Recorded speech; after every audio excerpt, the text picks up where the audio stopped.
Al Jazeera Podcasts. I'm Marthe van der Wolf, and this is The Take. As Israel's war on Gaza continues, we're coming to you on Sundays with a weekly roundup.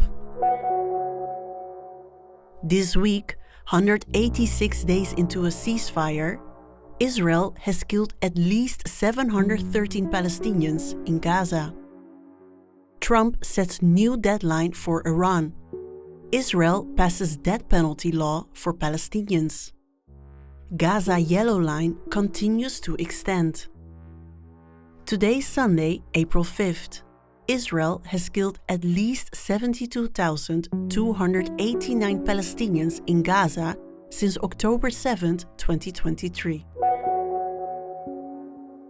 Israel and the United States continue to strike Iran in what is now the sixth week of the war. US President Donald Trump set another ultimatum on Saturday, saying Iran has 48 hours to make a deal and open the Strait of Hormuz. This is the fourth time Trump has set a deadline. Al Jazeera's Tohid Asadi is in the Iranian capital, Tehran.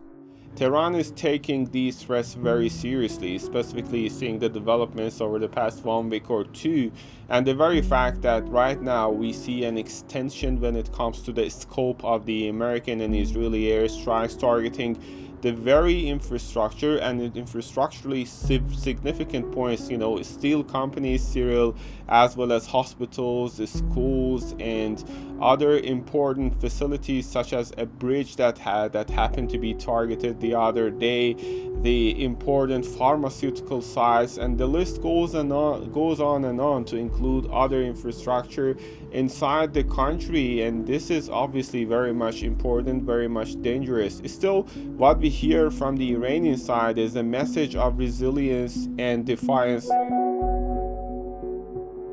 One US F-15 fighter jet and 2 aircraft were shot down by Iran over the weekend. The United States says it rescued 2 crew members from southwestern Iran. Al Jazeera's John Hendren has more from Washington, D.C. Well, this was a daring rescue operation deep over hostile territory, and it avoided giving Iran a U.S. hostage, something the U.S. has experienced before in 1979. And we're told this involved dozens of aircraft. The president confirmed that, and a U.S. official confirms hundreds of troops were involved. Now, we don't have confirmation that they were special operations troops, but those are generally the kinds of people who are sent in for a search and rescue operation. There are people who specialize in that. And we know from video that we've seen that a Black Hawk helicopter and other U.S. aircraft that were racing against Iranians on the ground to search for that American airman, a colonel, that some of those aircraft took fire. Israel passed a death penalty bill on Tuesday that only targets Palestinians. It allows military courts to impose the sentence on Palestinians convicted of acts of terror. Al Jazeera's Nida Ibrahim has more from Ramallah in the occupied West Bank. Palestinians say they're being denied a fair trial. They're tried in Israeli military courts where the conviction rate is higher than 96% and where confessions are obtained under extreme pressure, sometimes even torture. This new law does not apply to Jewish Israelis, even those accused of what the state itself considers terrorism. Whether soldiers or settlers, Israelis who assault Palestinians are rarely held accountable, sometimes even celebrated. The law could take effect in 90 days. It's already being challenged in Israel's Supreme Court, and the discriminatory nature of the law could push the court to strike it down. Iran continues to target Gulf countries in response to the attacks by Israel and the US. In Kuwait, 2 power and desalination plants have been hit. 2 power-generating units were also taken off the grid. On Wednesday, fuel tanks at the international airport were targeted, causing large fires and damaging fuel storage facilities. Al Jazeera's Malik Traina has more from Kuwait City on the airport attack. And the Kuwaiti Civil Aviation Authority said that the airport was subjected to brazen attacks by drones from Iran and the armed factions it supports. This is a reference to armed groups in Iraq that are affiliated with Iran, that possibly these attacks are now coming from Iraq, a sign that this war is expanding. You know, this isn't the first time that the airport has been attacked. It's actually the 7th since this war started.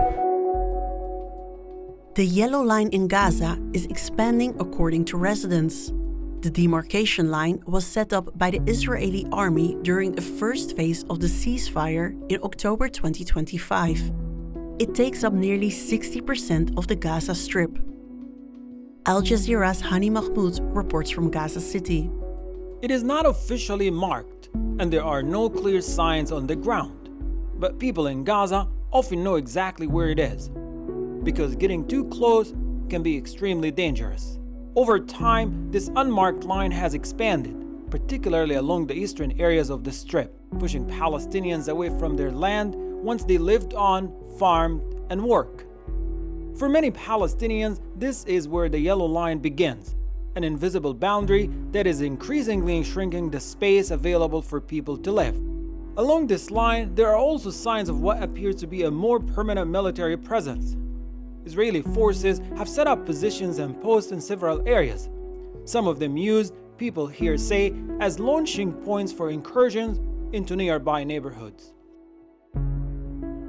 And that's the take for Sunday, April 5th. Please join us again tomorrow. This episode was produced by me, Marthe van der Wolf. Our sound designer is Alex Roldan, and Alexandra Locke is the Take's executive producer.